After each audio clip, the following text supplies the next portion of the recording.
anniversary, and I'm honored to stand before you today as EA of our chapter. So to begin with, I would like to recognize the following special guests that we have with us in our presence tonight. First being Bradley University President and founding member, Gary Roberts.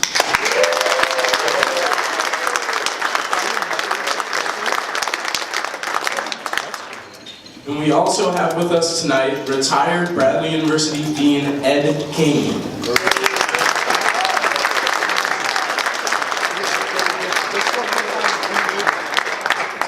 So special thanks to you guys for being here.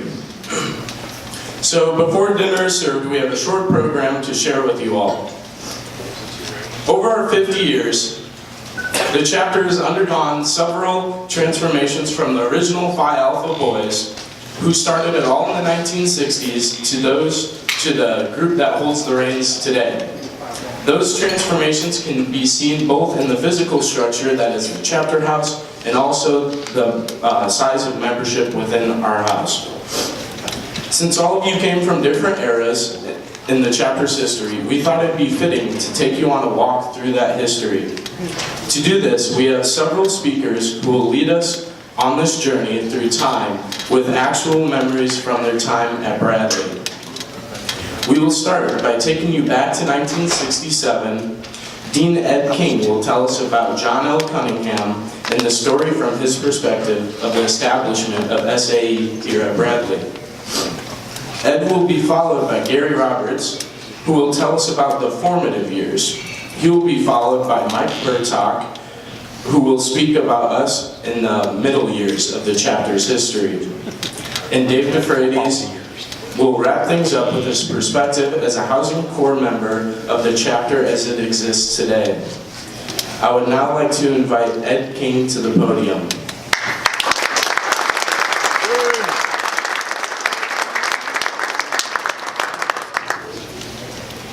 All right.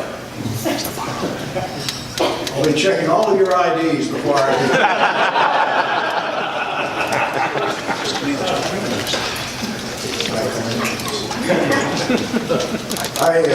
this is amazing, because I'm so sorry that John Cunningham can't do this, because he's the guy that really got you started. He came to my office and said, you know, he's pledging the fraternity.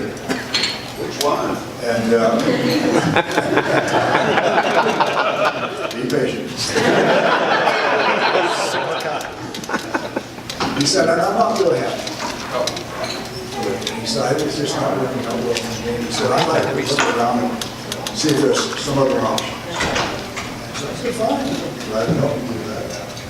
And at the time, I was doing law and advisor to the City Doctors, which I was a good grab. I came here, by the way, to Bradley. I want you to think of this now, as you'll be figuring it out. I came here in 1950, just a few years. Graduated in 54, pledged Secret High, played basketball. The reason I came to Bradley was, quite frankly, to play basketball. I came up here, I was going to go to Illinois. They had what was called the Huff Gymnasium down there, seated about 4,000 people. Came up here and saw the field house. Oh, I listened when I went to school. My goodness, 8,000 people in that field house. I could probably tore it down. It really did. But anyway, I really had a wonderful experience here. I went to ROTC and came back after a year in the service, came back, started working here, Bradley in 1952. I got married in 1950, so we went back to about 1958 when I started working. And it was, a wonderful experience I had. And of course, I was so fortunate, I was the first full-time human at University.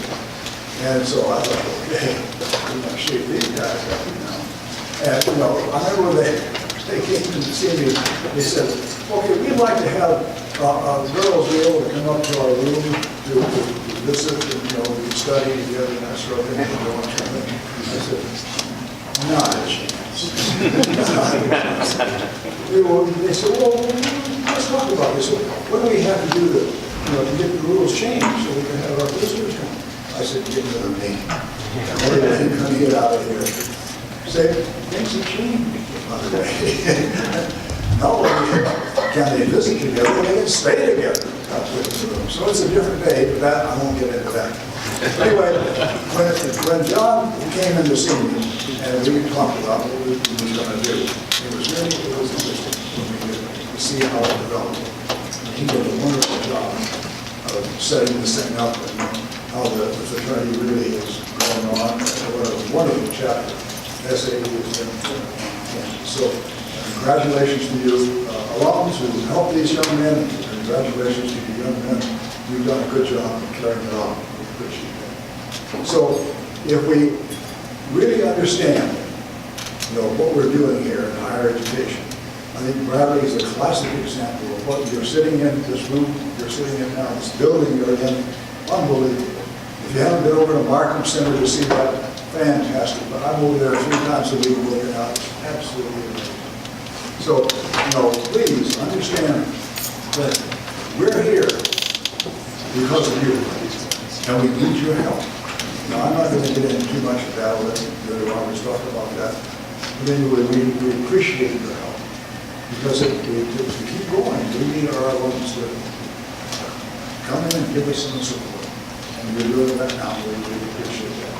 So, we've been very blessed. We want you to know that we're very fortunate. As I look at some of you, you're aware, I can see when I shook hands with a lot of you guys, they were kind of sweaty hands. Why are you so sweaty? They think I still have their folders. So it was really an honor to be invited here. We're welcome back here, and if there's anything we can do for you, we're here to help you. I'll give you a tour, whatever you want. We're glad to have you back here, so God bless you all. Thank you. Okay, so I'd like to introduce Bruce Brooks, who, Brooke, sorry. Where is it, Brooke? My eyesight's not there. Brooke. Bruce Brooke, to the podium for a statement from John L. Cunningham.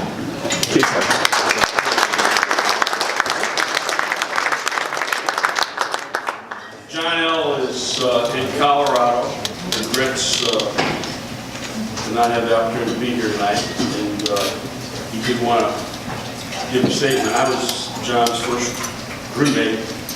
I had the privilege of being with John, and many experiences with John. Wow.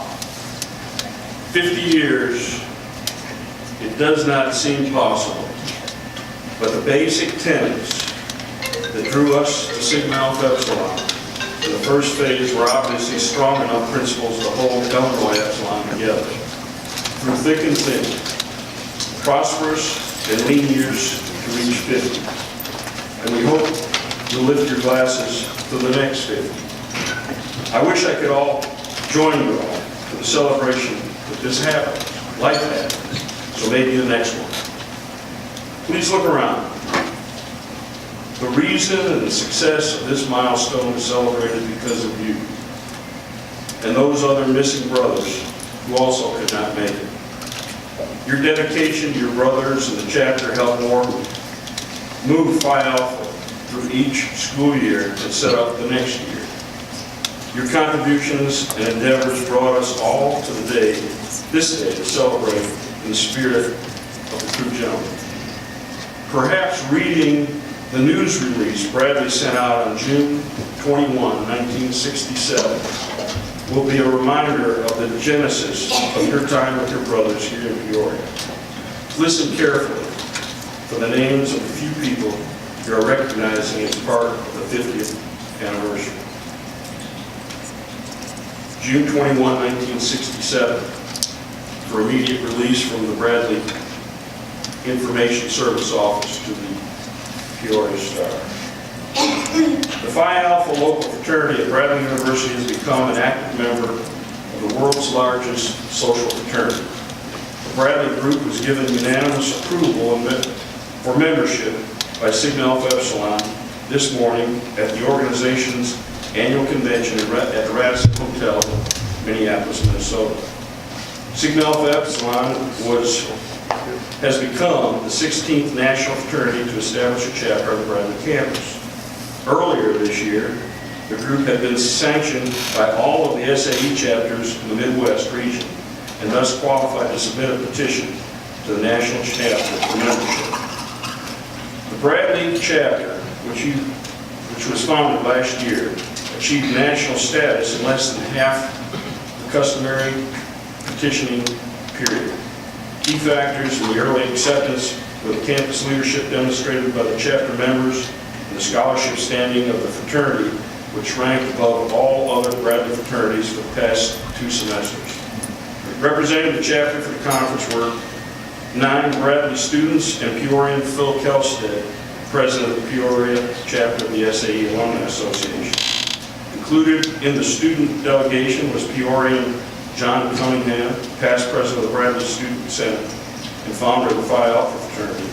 Also attending were Bradley students John Skubik of Barrington, Illinois, Bruce Brook of Joliet, Gary Roberts of Rochester, Minnesota, Tim Howard of Peoria, Rod Collins of Morton, Chuck Morrison of North Chicago, and Rich Frasco of Peoria, and Jim Littlegood of Finland. That's the end of the statement of the paper. I would be remiss if 3 other people were left out of our reminiscing. Dean Ed King, who at the time was the national officer to the Sigma Chi fraternity.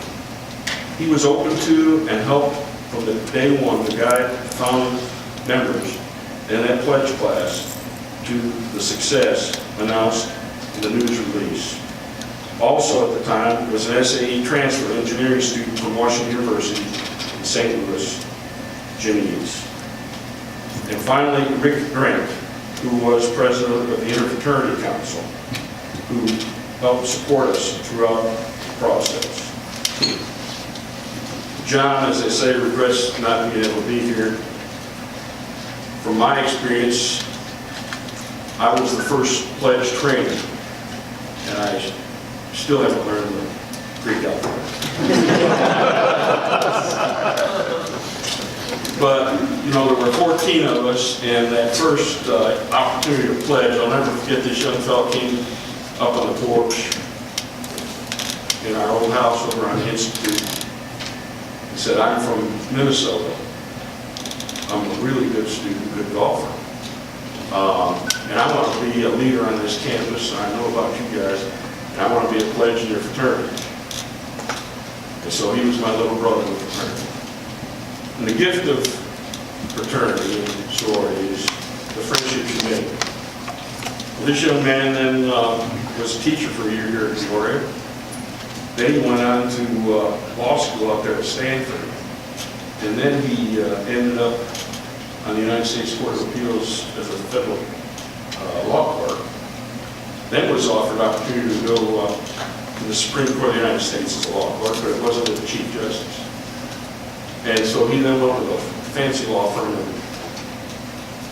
Washington, D.C. The next thing I know, he was down in New Orleans as an assistant dean of law school at Tulane. The next thing I know, I'm visiting him up in where he goes to Indiana, at the law school in Indiana.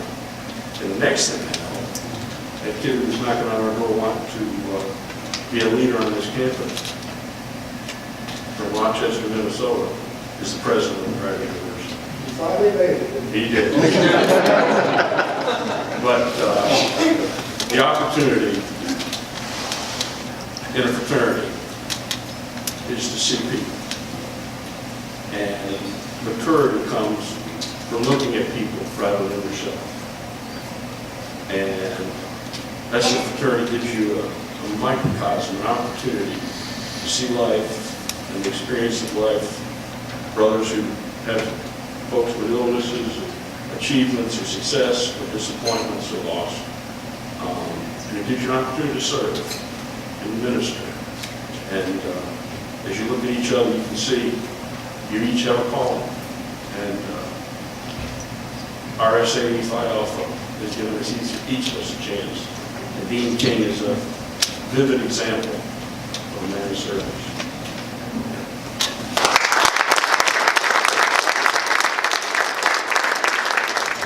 Thank you for that. I would now like to invite Gary Roberts to talk about our chapter's formative years.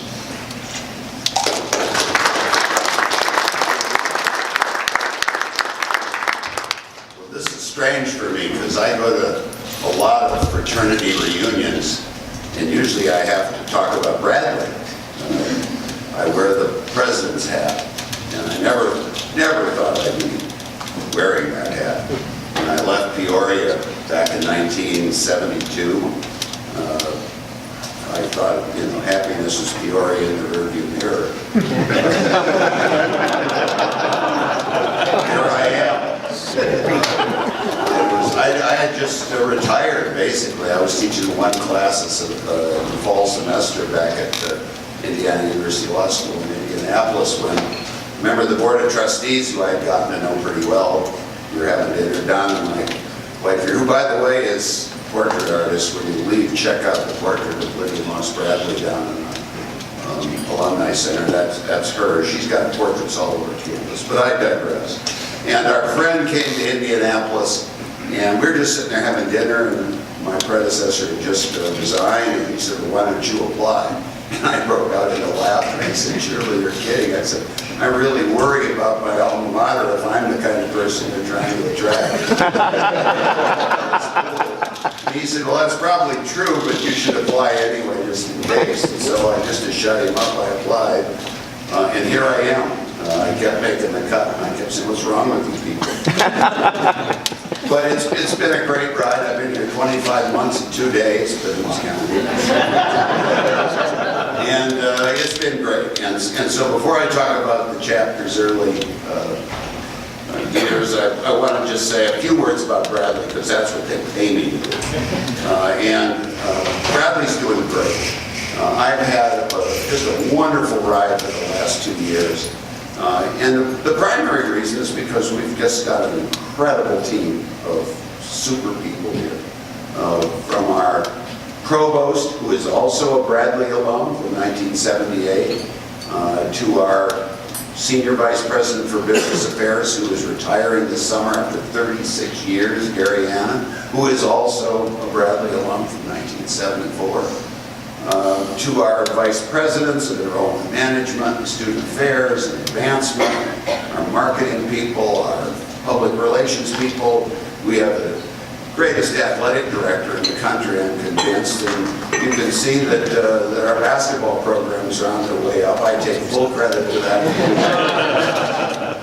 But I've had several people tell me I'm doing a great job as president now that the basketball team is winning. Yes, it must be true. But the university is doing great. We have had robust freshman enrollment the last 2 falls. All the data that's come in so far looks like we're going to have another record class this coming August, academically and financially, which is important. We're building a $100 million, 270,000 square foot building that will house the colleges of engineering and business. That should be ready to cut the ribbon in the summer of 2019, about a year and a half from now. It will be transformative for those 2 colleges. They've been doing well in crummy, rundown facilities for a long time. Now they're going to have a chance to be in state-of-the-art facilities, just going gangbusters.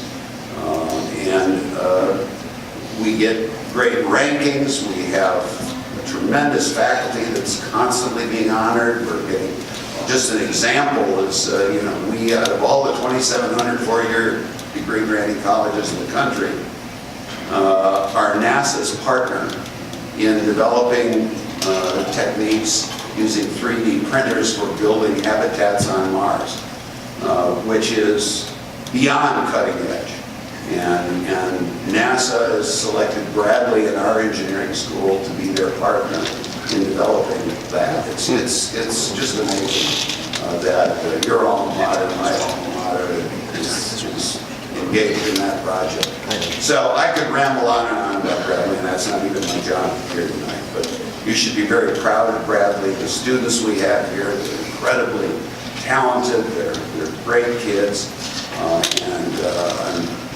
I just enjoy talking to groups like this about Bradley because we are doing so well in an environment that's really challenging for higher education. I think all of you are aware of that. But we are going gangbusters, and you should be real proud. With that said, I'll do what I'm supposed to do tonight, which is talk about the early few years of Bradley. I came to Bradley as a freshman in the fall of 1966, and as Bruce said, I had no plans to join a fraternity. But when I heard about this group that had just been in existence for, 2 years, I think, since John L. had pulled together that initial group. I think the initial group was like 8, and then they went out and recruited another pledge group that Bruce oversaw. And I heard about this group, the student body president, the chief justice of the Supreme Court, the commander of the ROTC, 2 class presidents. Fraternity's average GPA was somewhere around 3.5, 3.6. It was just, back then actually it was 7 something. We doubled it. So I could tell people I had a 4-point average. It was true. But just phenomenal students, phenomenal citizens, leaders on the campus. And I said, I want to be part of that group. So as Bruce said, I walked over there and signed up. My roommate in University Hall, Don Malone, came with me, and the 2 of us became pledges at Phi Alpha. It was a local thing, it was not affiliated, but you could tell from the name Phi Alpha that the plan was to ask SAE or petition SAE for a national charter. And we worked hard that year, my freshman year, preparing for the convention up in Minneapolis that summer in June.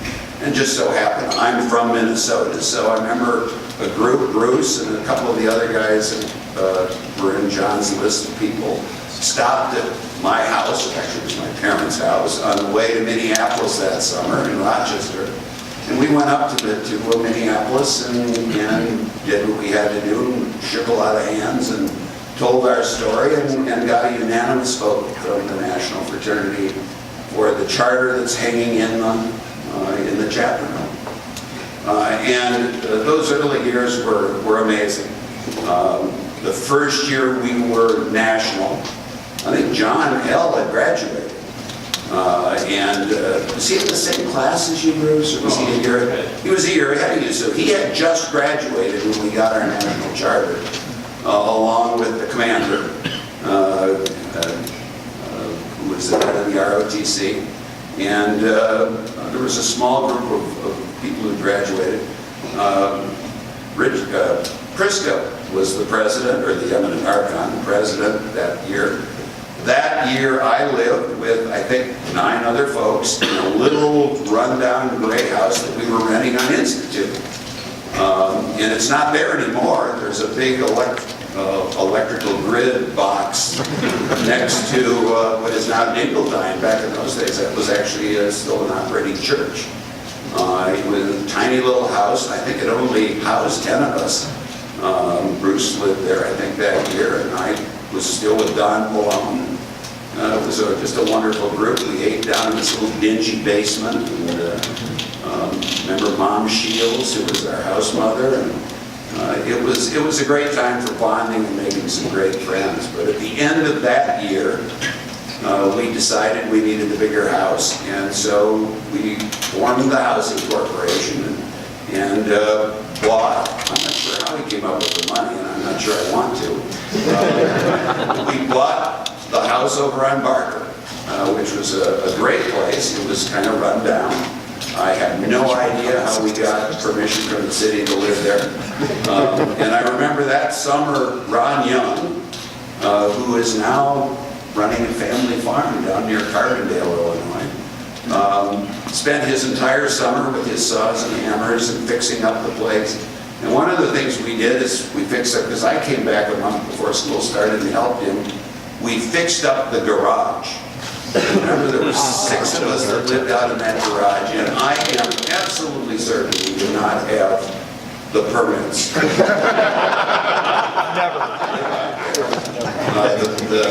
The heating was, shall we say, rudimentary. And I remember whenever I had to go to the John or take a shower, I went into the house because it was so cold in the wintertime out there in that little bathroom we had. But we had a great time living out there. That was really the first house that we owned. We had a little clawfoot bathtub that we filled with ice and beer and all that sort of stuff. Not that any of us under 21 drank or anything, but when we had Dean King, the statute of limitations is run. So. We had some great times in that house, and the fraternity was so close-knit. And we just dominated a lot of stuff. I mean, I remember when we had track meets or flag football, we would do very well in those events. One year, I think it was my junior year, because Crisco he was our conductor. We won the Pen Fra Sing contest. We sang Sounds of Silence. Simon and Garfunkel had just made famous, yeah, it was fun. It was just great. So, but it was a great group. I graduated in '70. Kind of lost touch then because I left Peoria. I taught at Princeton High School for a couple of years, but that occupied most of my time. Then I left and went to California and kind of lost touch, so I can't really tell you much about what happened in the '70s. But those early years were incredible. Many of you probably don't even know we had that little house on the Institute for 2 years. And we didn't own it. We rented it, and I think we paid the rent most of the time. But it was great years, and we're so proud of that fraternity. And of course, Bruce was my pledge father, or big brother, whatever we called him back in those days. And he helped me along, and I remember when I was a junior, I was student body treasurer, and then got on the Supreme Court. You were Chief Justice for a year when you first served. And then Darrell Graham followed you. He was one of our brothers, became Chief Justice of that court. So it was a great time. And I'll shut up and sit down because I could ramble on forever. But it's just wonderful. I can't believe that it's 50 years later and that I'm still upright. But here we are. It's half a century after we got that charter. It's been an amazing run. And this morning we dedicated the chapter room to Mike Adams, who was one of my contemporaries. Mike, you graduated, what, 70 or 71? 70. 70, you were in my class? Yeah. And Mike's just been a stalwart for the chapter over the years, 30-some years, on the alumni board, and Housing Corporation. And so many of you in here have been instrumental over the years in keeping this group together and keeping the flame alive. So thank you all for doing that. But it's just great to be back and see all of you, and I hope you have a chance to come back to campus some more. And of course, send your donations to the Bradley Development Office as often as you can. We need the help, so thank you all very much.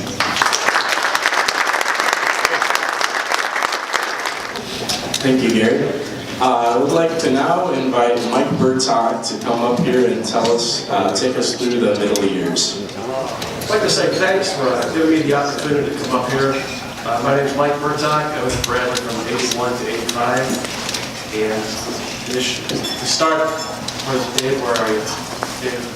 I'd like to say thanks to Dave and everybody else that had a hand in putting this event together. This really is something special. I was here for the last one. And I'm truly hopeful that everyone that's here can attend our next milestone. Those middle years, I do have to, where's Greg Gilbert? Greg, thank you. Okay, my pledge father, when I first pledged, Greg backed me up on this, I didn't drink all that much.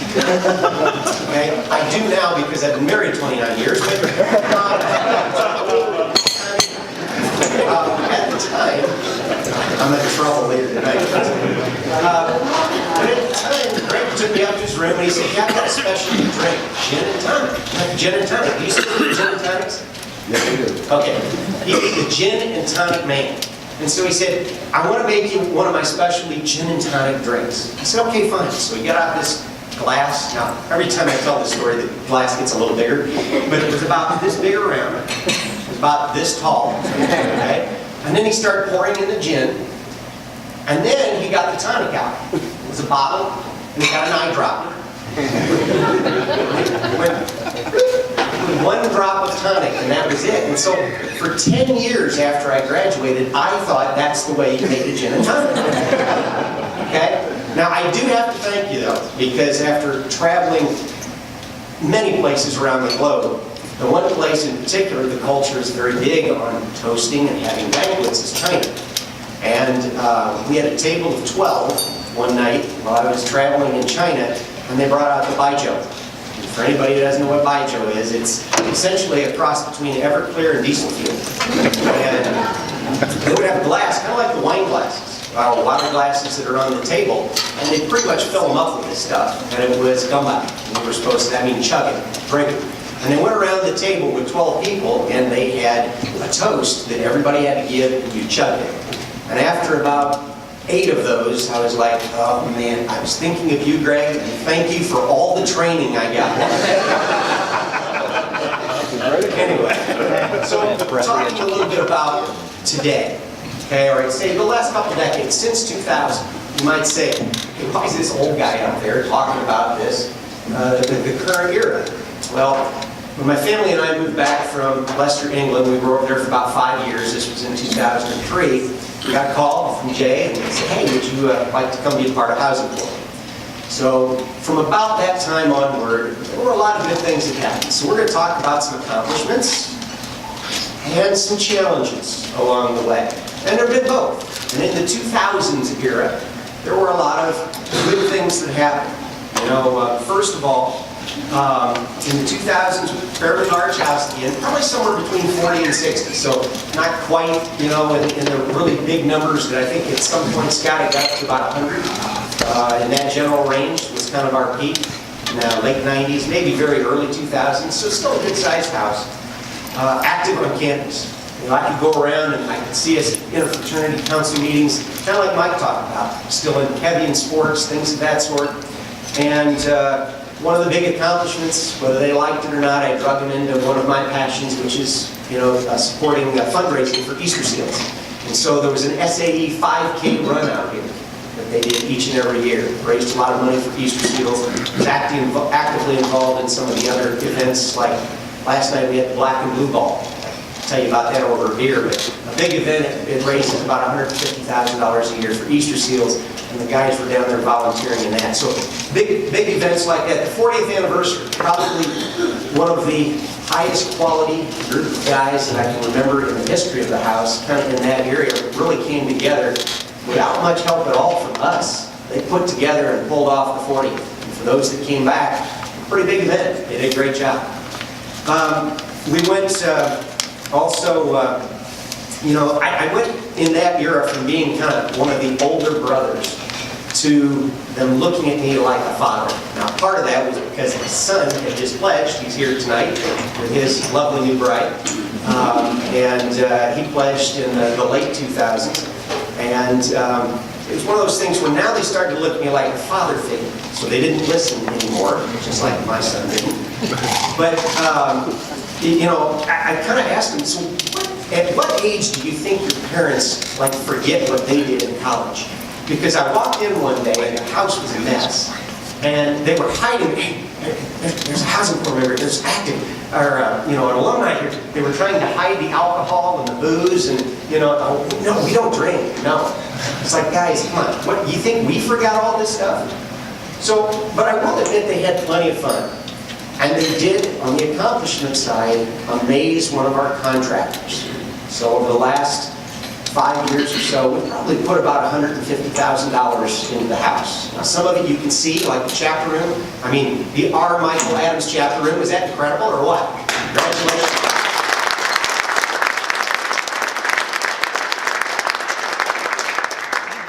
Other things, maybe not so much, believe it or not. New carpet, new flooring, new painting the walls, that kind of comes and goes, and you got to keep redoing it. But one of the contractors came in and we replaced all the doors because they had gotten beaten up, destroyed. It was a hit. Okay. And he said, you know, what I want to do is I'm going to recommend these steel doors that in all my 25 years of construction, he said, I've never seen anybody be able to dent them, destroy them. He said, this will last you forever. Okay, we replaced 25 doors, and within 3 years, we've replaced all but about 5. And he came back and he said, my God, I have never, they've done something that in all my 25 years I've never seen happen. They have destroyed these steel doors. He said, when I went into some of the rooms, some of the things I saw, I actually expected at one point to see a stripper's pole. Mike Adams, without missing a beat, says, oh, actually they used to have one in there, but we had to make them take it out because it violated the fire code. So I'll let you decide whether that's a challenge or an accomplishment. So as we move into the 2010s, you know, to be a little more serious, in the late 2000 era, we did have some problems. We had several guys that had to be expelled. We had some guys that were suspended. And as a result, the group that was left, it's a good group of guys, but they were kind of quiet, not all that outgoing. And we had 1 year where we got 0. At that time, there were still pledges. So we've just gotten to the end of that, I believe now that's about 5 years ago. And we were living with that goose egg for quite a while. And so the guys that are here now, they didn't inherit, well, they inherited this, they didn't create it, but they've got quite a hole to dig out of. And so we'll talk a little bit more about that in a moment. But some of the accomplishments in the 2010s, even with that small group, we did pay off the house, the mortgage, it's ours, 2012.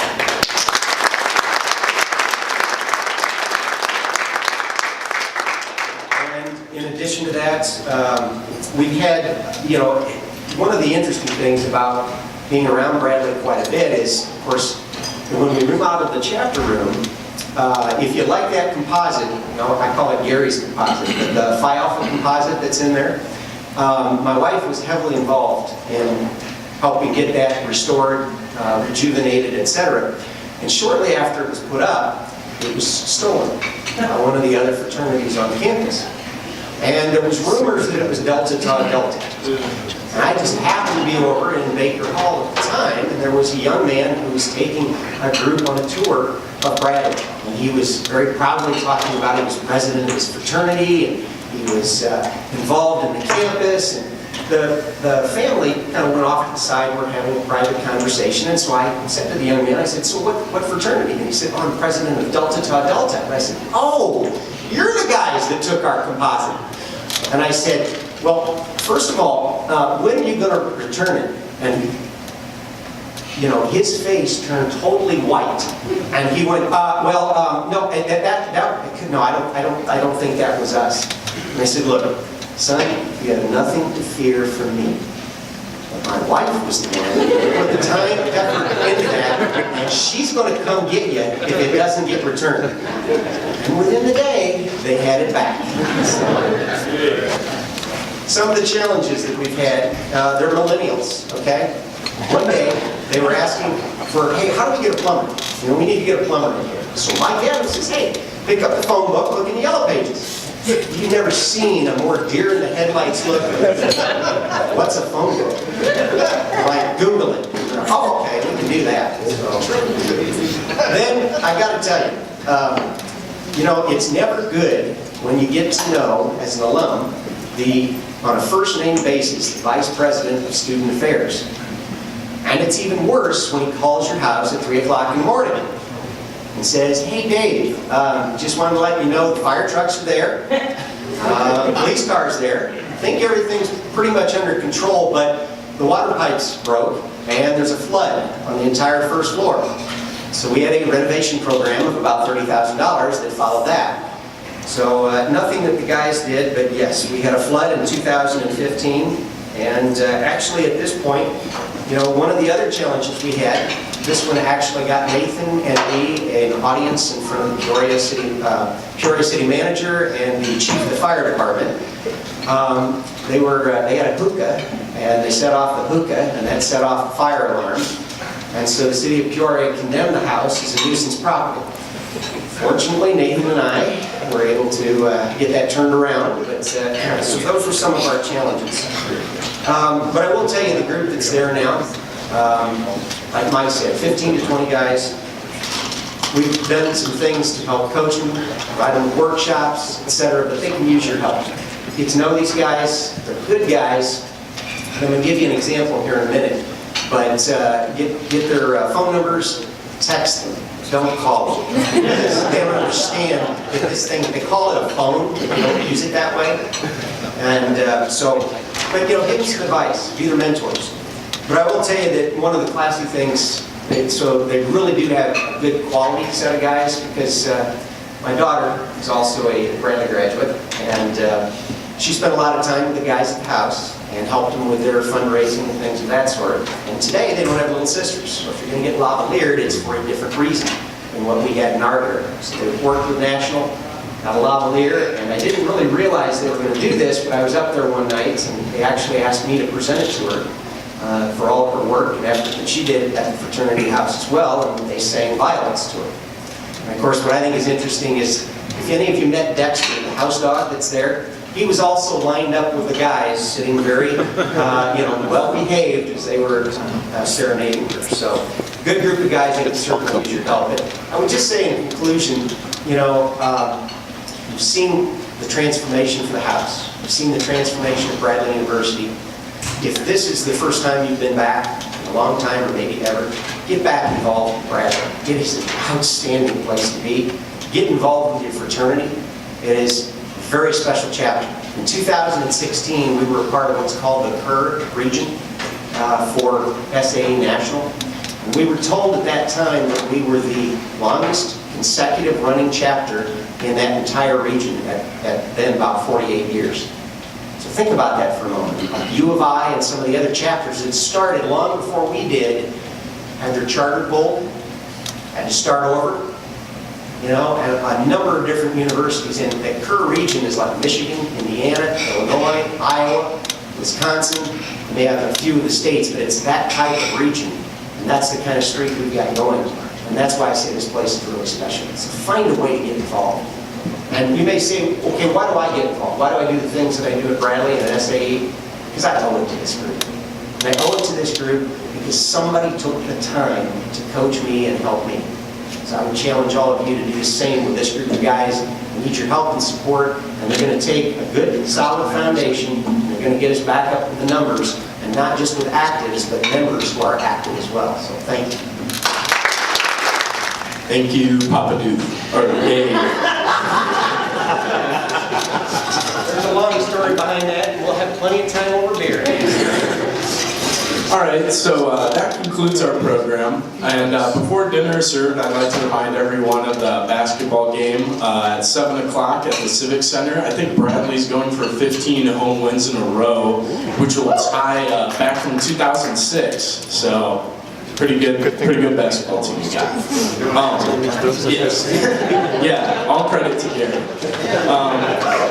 For those not attending the basketball game, the bar over there will be open until 7:30, and after the game, I invite everyone to gather at the Table 19 bar, which is across the street from the Civic Center in the Marriott Pear Marquette Hotel, to continue reliving old times and bonding like we do as brothers. So thank you again for being here, and dinner will now be served. Phi Alpha.